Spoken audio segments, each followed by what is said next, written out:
আমি ভানু মাস্টার মশাই। কাল আপনি আমার মাথায় আঘাত করেছিলেন, আর আমি তখনই মরে গিয়ে ভূত হয়েছি। এবার আপনার মাথাটা মটকানোর জন্য এসেছি। আর ওই দুষ্টু ব্যাপারীটাকেও ছাড় দিব না। ছোট্ট ছোট্ট বাচ্চাগুলোকে নিয়ে ওই বেটা কি করে? আরে এ কি সত্যি সত্যি ভূত নাকি? আরে চাচা, আপনার প্রাণ বাঁচা।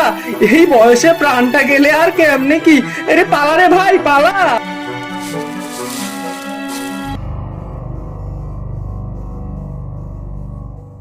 কি রে কুমির ভাইয়া, হঠাৎ আমার কাছে? কি ব্যাপার? তা মাস্টার মশাই, আমার ছেলে তিনটার তো বয়স অনেক হলো, তা ওদের তো শিক্ষা দীক্ষা দেওয়ার দরকার আছে। আচ্ছা, আপনি পণ্ডিত মানুষ, আপনি যদি ওদের শিক্ষা দীক্ষার একটা ব্যবস্থা করে দিতেন। আচ্ছা, এই ব্যাপার। শিক্ষা দীক্ষার ব্যাপারে যেহেতু সে আসছে পণ্ডিত, এই বনে আর কেউ নেই। তোমার তিন সন্তানের দায়িত্ব আমি নিচ্ছি, কোনো চিন্তা করো না। আপনি বাঁচালেন আমাকে। আমি আমার ছেলেদের শিক্ষা দীক্ষা নিয়ে খুব চিন্তায় ছিলাম মাস্টার মশাই।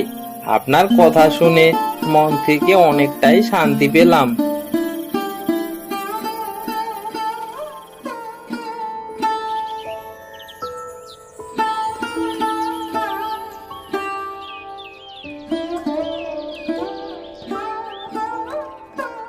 মাস্টার মশাই, আমি কুমিরের ছেলে কানু, আর ওরা আমার ভাই পানু আর ভানু। ও আচ্ছা, তোমরা তাহলে এসে গেছো। তাহলে আজ রাত থেকে তোমাদের শিক্ষা শুরু হবে। তা আজকে রাতে আমি শুধু একজনকেই শিক্ষা দিতে চাই। মাস্টার মশাই, একজনকে শিক্ষা দিতে চান কেন? সবাইকে একসাথে দিলে কি সমস্যা আপনার? আরে এই ছেলে তো দেখি ভারী বেয়াদব। আমি কিভাবে শিক্ষা দিব না দিব সেটা কি তোমার কাছে শিখতে হবে নাকি রে? হতচ্ছাড়া কথাকার। তোমার দেখি শিক্ষা দীক্ষার খুবই অভাব। আজ তুমি রাতে একা আমার সাথে দেখা করবে, তোমাকেই আজকে আমি শিক্ষা দেব।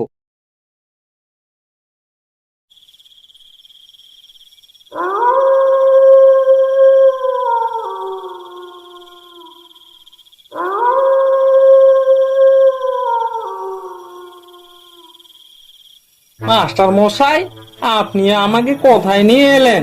এখানে তো চারদিকে শুধু অন্ধকার আর অন্ধকার। আমার তো খুব ভয় করতেছে মাস্টার মশাই। আরে এত ভয় পেলে কি আর হবে সোনা বাবু? কালকে তোমাকে বিক্রি করে দেব। কাল একজন আসতে চেয়েছে, ও আসলেই সে তোমাকে নিয়ে যাবে আর আমাকে দিবে টাকা আর টাকা। আরে এ কি বলতেছেন মাস্টার মশাই? আপনার সব কথা আমি কিন্তু সবাইকে বলে দিব। আপনাকে তখন পুলিশে নিয়ে যাবে। আরে খোকা, এত উত্তেজিত হলে কি আর হবে? আমি কি অত বোকা নাকি যে তোকে ছেড়ে দেব? এই খা লাঠির বাড়ি। আহা,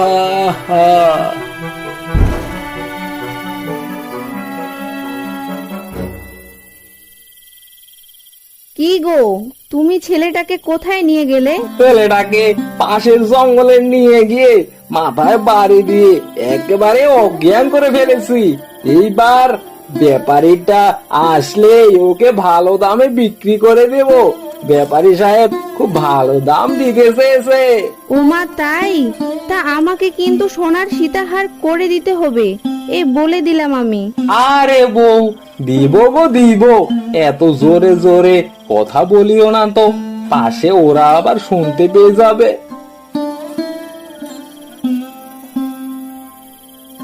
ভাই কানু, মাস্টার মশাই একটা দুষ্টু মানুষ। আমাদের ভাই ভানুকে ওই বেটা বন্দি করে রেখেছে। কাল ব্যাপারী আসলে ওই বেটা আমাদের ভাইকে বিক্রি করে দিবে বলেছে। এ কি কথা? বেটা শিয়ালটা তাহলে ভালো মানুষ সেজে এসব আকাম কুকাম করতেছে। বেটা শিয়ালটাকে কাল এমন একটা শিক্ষা দেব। চল ভানু, আমাদের ভাইকে আগে উদ্ধার করে বাসা নিয়ে যায়, তারপর ওই বেটাকে দেখে নিচ্ছি। কি হে শিয়াল ভাইয়া, তুমি যে বললে খাসা একটা মাল আছে, কই পচা ঢসা মালও তো কোথাও দেখতে পাচ্ছি না। ব্যাপারী সাহেব, এখানেই তো রেখে গিয়েছিলাম, এখন তো দেখতেছি এখানে নেই। তা কি যে হচ্ছে কিছুই তো বুঝতে পারতেছে না, আমার এই ছোট মাথায় তো কিছুই ঢুকতেছে না। আমি ভানু মাস্টার মশাই, কাল আপনি আমার মাথায় আঘাত করেছিলেন আর আমি তখনই মরে গিয়ে ভূত হয়েছি। এবার আপনার মাথাটা মটকানোর জন্য এসেছি, আর ওই দুষ্টু ব্যাপারীটাকেও ছাড় দিব না। ছোট্ট ছোট্ট বাচ্চাগুলোকে নিয়ে ওই বেটা কি করে? আরে এ কি সত্যি সত্যি ভূত নাকি?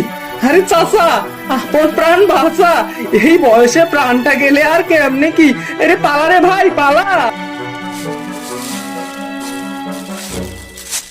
আরে এই এই জঙ্গলতে দেখি ভূত আছে, এই বেটা শিয়ালটা আমাকে দেখতেছি বিপদে ফেলবে। আমি তো এই কি করব এখন? এই পালাতে হবে। এই ভাই রে পালা রে ভাই পালা। বাঁচাও বাঁচাও, মরে গেলাম রে বাবা, আর কখনো এমন কাজ করবো না, এবারের মতো ছেড়ে দাও শুধু, বাঁচাও বাঁচাও।